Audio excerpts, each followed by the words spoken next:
6 na senyales na ikaw ay mapanganib na tao. Una, ikaw ay tumatahimik kapag ginalit ka. Ang katahimikan ay ang nagbibigay pangamba sa iba kesa sa pagiging galit.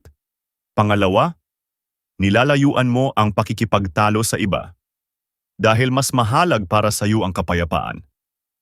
Pangatlo, hindi ka naghahabol sa kung sino man.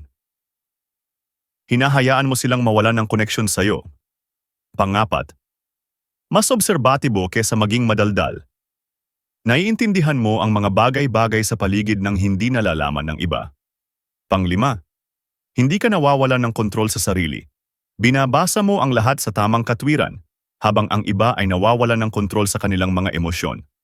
Panganim, kaya mong mapag-isa ng mahabang panahon. Ang pagiging independent mo ay ginagawa kang untouchable. Kung nagustuhan mo ang video na ito, mag-follow ka na sa akin.